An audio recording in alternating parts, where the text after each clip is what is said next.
La famille, j'espère que vous allez tous bien. Regardez cette vidéo jusqu'à la fin. Que chacun écoutez d'abord très bien jusqu'à la fin.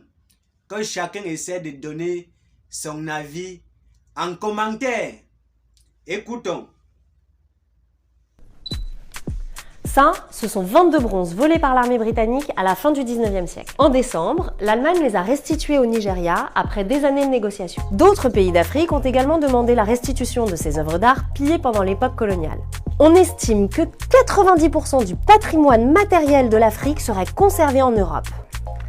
Alors ça se passe où, la restitution des biens culturels africains? L'un des premiers pays à avoir répondu à cette demande, c'est la France. En octobre 2021, le musée du Quai Branly a rendu au Bénin 26 œuvres volées par l'armée française il y a plus d'un siècle. C'est le résultat d'un long processus entre les politiques et leurs demandes officielles, les experts qui déterminent les objets volés et enfin les parlementaires qui donnent un cadre juridique à la restitution. Ces négos jouent un rôle aujourd'hui dans la reconnaissance de l'histoire coloniale européenne et dans la lutte contre le racisme aujourd'hui. Et c'est plus ou moins facile selon les pays. La Belgique, par exemple, qui compte le plus gros stock d'œuvres pillées pendant la colonisation, se dit prête à rendre plusieurs milliers d'objets à la RDC. Tout ce qui a été acquis de façon illégitime doit être restitué, cela ne nous appartient pas. De son côté, le Royaume-Uni refuse depuis des années à l'Égypte la restitution de la pierre de Rosette exposée au British Museum. Pour garder les œuvres dans leur musée, les Occidentaux mettent souvent en avant la qualité de leurs infrastructures.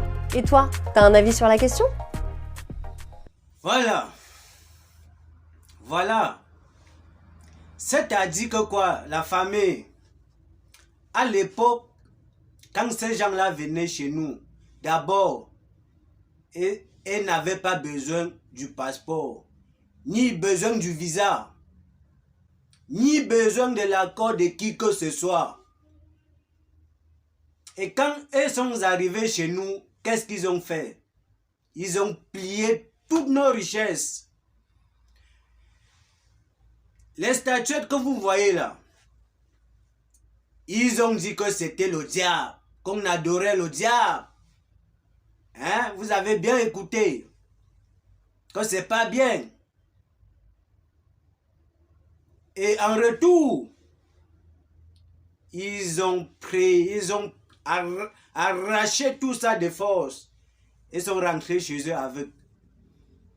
Allez là-bas chez eux pour entrer, ne serait-ce que voir là où il y a tous les statues là, on paye. Combien en plus? Renseignez-vous, vous allez comprendre. J'ai dit bien, à l'époque, quand ces gens-là venaient chez nous, ils n'avaient pas besoin de passeport, ni de visa, ni de l'accord de qui que ce soit. Mais aujourd'hui, ils nous empêchent d'aller chez eux. Ils nous empêchent d'aller chez eux. On nous demande le visa, tout, les cachets, tout ce que vous pouvez vous imaginer là. Et parfois, quand tu as même tout ça, ça ne marche pas. La famille, quand ils sont arrivés chez nous, qu'est-ce qu'ils ont fait? On nous a imposé l'église. On nous a fait oublier notre culture. Et vous avez accepté. Et vous avez accepté. Je ne cesserai jamais de vous montrer cette vidéo-ci là. Dites-leur que les statuettes que vous gardez chez vous sont l'œuvre de Satan. Confisquez-les et allez remplir vos musées, ainsi que ceux de Ternérine au Vatican. Faites oublier aux Noirs leurs ancêtres, afin qu'ils adorent les vôtres. Ils ne les écouteront jamais, par exemple, les saintes, la Vierge Marie, Sainte Thérèse, Saint Martin. Faites-leur prier en les mettant à genoux comme pénition et obligez-leur à réciter. Ah là là là là là là. Continuez toujours d'aller à l'église. Continuez toujours d'aller à l'église. Oui. Pendant que la jeunesse occidentale développe la technologie, la jeunesse africaine continue d'aller à l'église. Matin, midi, soir. Matin, midi, soir, vous avez écouté. Et ils sont venus nous imposer leur culture en disant que pour nous n'est pas bien.